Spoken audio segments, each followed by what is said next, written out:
فلگ جکت پرکیه که من همیشه استفاده میکنم. برای چی؟ مثلا یارو مولوتوف میندازه، نارنجک میندازه، دمیجی که میخورید کمتر میشه اگر این پرکو داشته باشین. جزو پرکای خیلی خوبه توی مولتی پلییر و رنگ قرمزه. فست ریکاور اچ پی شما رو سریع 40% افزایش میده موقعی که مثلا اچ پی تون کم شده. این هم جزو پرکایی که خیلی استفاده میکنن.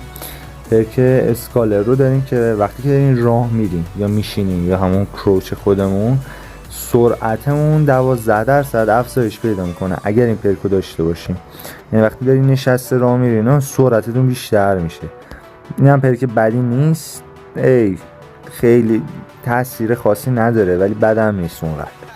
پرک ایل رو داریم خب که سرعت در واقع بالا رفتن از موانع، وقتی داریم مثلا از یه میزی چیزی میخوایم بالا بریم توی مپ سریع تر میشه و ADS تایمتون هم توی دویدن دوباره سریع تر میشه، کلا سرعتی تر میکنه شما رو. این پرک لایت ویت رو داریم که جزء پرکای خوبه، هم سرعتتون رو زیاد میکنه موقع دویدن 10% و هم وقتی که از یه جایی فال دمیج میخوریم، مثلا از یه جایی که ارتفاع داره میپریم و دمیج میخوریم، دمیج رو کم میکنه 5%. بد نیست برای کسایی که بلند مثلا و در واقع فال دمیج میخورن، خوبه.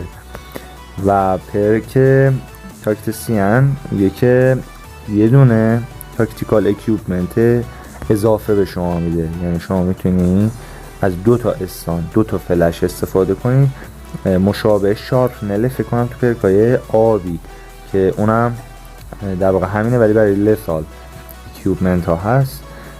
و اوورکلاک رو داریم که جزء پرکاییه که خب خیلی استفاده نمیشه.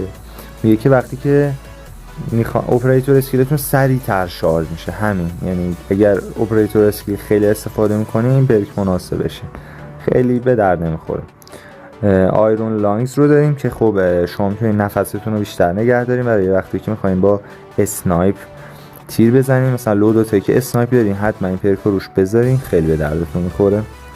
پین پوینت رو داره که ایم شما رو و ایم اسیست شما رو بهتر میکنه و در واقع اکیورسی شما رو زیاد میکنه. اگه ایمتون خیلی بده از این پرک استفاده بکنید، قطعا کمکتون میکنه، ایم اسیست خوبی بهتون میده. داونتلس رو داریم که وقتی دارید میسوزین، مثلا رفتید توی مولوتوف، سرعت شما کم نمیشه، دمیجی هم که میخورین کم تر میشه. یعنی برای کسایی که خیلی میرن تو مولوتوف و مثلا داره فرار میکنه طرف مولوتوف انداخته میخواد از روش رد شه، این به دردش میخوره، خیلی کاربرد خاصی نداره.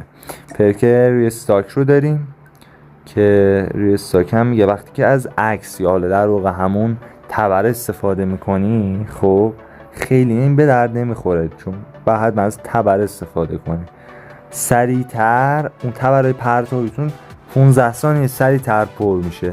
برای کسایی که تبر پرتابی استفاده میکنن خوبه، فکر نمیکنم کسی از این استفاده کنه.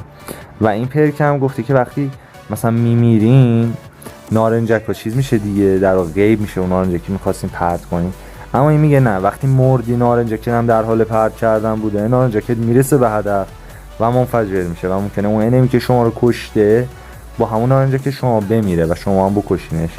بد نیست، خیلی کاربردی نیست ولی کاربردیاش همون قدیمی هاست و در واقع همین 4 تای اول بله و بقیهش خیلی به درد نمیخوره. مخصوصا برای سرچ اند دیستروی که این فلگ جکت خیلی خوبه، مثلا کسی نیدی چیزی بندازه یا حتی مولوتوف و اینا یا ترمایت دمیج خیلی کمی میخورین، 40% دمیج کمتر میشه.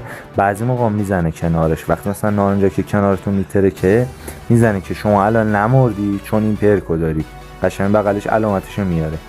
و این بود از پرکای قرمز و بقیه پرکا رو میتونید بریم ویدیوهاشو ببینید. سبز و آبیرم گذاشتم و وایلد کارت دارم میخوام بذارم و دیگه از لحاظ پرکی و لوداتی شما توی مولتی پلییر و رنگ مچ 20 از 20 میشین. خب رفقا این بود از آموزش پرکای قرمز و توی ویدیو بعدی قرار پرکای سبز رو توضیح بدیم. لایک و فالو و سابسکرایبتون نره تا دیدار دیگه و ویدیو دیگه. خدا نگهدار. Everybody knows that I'm breaking down. Everybody knows I ain't faking now.